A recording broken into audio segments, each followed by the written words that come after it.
नमस्कार मित्रांनो, मी प्रतीक्षा स्वागत करते तुमचं माझ्या यूट्यूब चॅनलवर श्री स्वामी समर्थ. मित्रांनो, आज आपण चितळे फुडतचे गुलाबजाम बनवणार आहोत. मी कसे बनवते ते तुम्ही पूर्ण व्हिडिओमध्ये बघा आणि तुम्ही घरी नक्कीच ट्राय करून बघा. फक्त पॅकेटवरील सूचनांप्रमाणे बनवले तरी किती मऊ आणि रसाळ होतात ते आज आपण पाहणार आहोत. व्हिडिओ शेवटपर्यंत बघा, कारण शेवटी तयार होणारे गुलाबजाम पाहून तुमच्याही तोंडाला पाणी सुटेल. सगळ्यांच्या आवडीचा गोड पदार्थ, गरमागरम मऊ आणि रसाळ गुलाबजाम. एका पॅकेटच्या पिठापासून इतके सुंदर गुलाबजाम तयार होतात का, हे आज आपण पूर्ण पाहणार आहोत. त्यामुळे व्हिडिओ नक्की शेवटपर्यंत बघा. सर्वात महत्त्वाची गोष्ट म्हणजे पीठ व्यवस्थित मळणे. पीठ जितके छान मळाल तितकेच गुलाबजाम मऊ बनतात. तुम्ही घरी गुलाबजाम बनवले आहात का, नक्कीच कमेंटमध्ये सांगा. आता मी पीठ तयार करत आहे. योग्य प्रमाणात मिळालेले पीठ हेच परफेक्ट गुलाबजामुनचे गुपित आहे.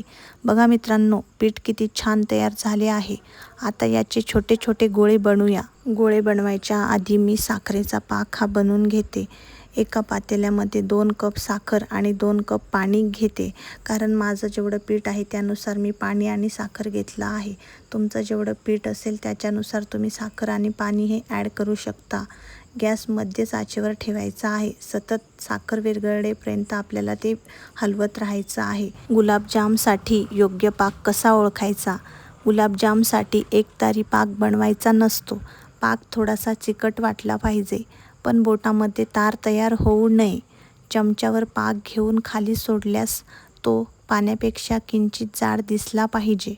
पाक खूप घट्ट झाला तर गुलाबजाम आतापर्यंत रस शोषत नाही. पाक खूप पातळ झाला तरी चव छान येत नाही. म्हणून मध्यम पातळ किंचित चिकट पाक सर्वोत्तम असतो. मित्रांनो, गुलाबजाम मऊ आणि रसाळ होण्यासाठी पाक योग्य असणे खूप महत्त्वाचे आहे. खूप घट्ट किंवा खूप पातळ नाही, तर हलका चिकट पाक तयार करायचा आहे. आता आपण भिजवलेल्या पिठाचे छोटे छोटे गोळे तयार करून घ्यायचे आहे. गोळ्यांना क्रॅक पडू द्यायचे नाहीत, नाहीतर तळताना फुटू शकतात. बघा किती सुंदर आणि गुळगुळीत गोळे असे मी बनवत आहे. अशाच पद्धतीने तुम्हाला सुद्धा बनवायचे आहे. आपण जर अशा पद्धतीने गोळे बनवले तर गोळ्यांना क्रॅक पडत नाही आणि जेव्हा आपण तळायला घेतो त्याच्यामध्ये ते फुटतसुद्धा नाही. तर असेच आपल्याला छोटे छोटे तुम्हाला जशी साईज लागते त्याच्यानुसार तुम्हाला गोळे हे बनवून घ्यायचे आहे. असे एक एक करून मी संपूर्ण पिठाचे गोळे बनवून घेतले आहे. व्हिडिओ स्किप न करता सगळ्यांनी कंटिन्यू बघायचा आहे. आणि हो मित्रांनो, तुम्ही सुद्धा असेच गुलाबजाम बनवता का, मला नक्कीच कमेंटमध्ये सांगा. आणि बनवत नसाल तर बनवून बघा आणि मला कमेंटमध्ये नक्की तुमचं उत्तर सांगा. इकडे आपला पाकसुद्धा बनवून हा रेडी झाला आहे. तर मी इकडे पाकाचं जे गॅस आहे तो बंद करत आहे. त्याच्यानंतर मी कढई ठेवली गॅसवरती. त्याच्यामध्ये टाकले तेल आपल्याला छानपैकी असं गरम होऊ द्यायचं आहे. तेल गरम झाल्याच्या नंतर आपल्याला एक एक करून गुलाबजाम याच्यामध्ये सोडायचा आहे. आणि आपल्याला असा ब्राउनिश कलर येस्तोर, लालसर कलर येस्तोर आपल्याला हे तळून घ्यायचे असतात, जेणेकरून गुलाबजाम कच्चा राहायला नको. तर मी एक एक करून गुलाबजाम सगळे याच्यामध्ये ॲड केले आहे. जेवढे तेलामध्ये बसतात तेवढे याच्यामध्ये टाकले आहे. आणि याला ब्राऊन कलर येईपर्यंत आपल्याला हे तळून घ्यायचे आहे. व्हिडिओ सगळ्यांनी कंटिन्यू बघायचा आहे, स्किप न करता.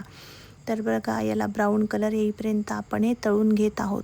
गॅस मध्यम आचेवर ठेवा. घाई केली तर गुलाबजाम बाहेरून लाल आणि आतून कच्चे राहतील. वा, बघा मित्रांनो, किती सुंदर सोनेरी रंग येत आहे.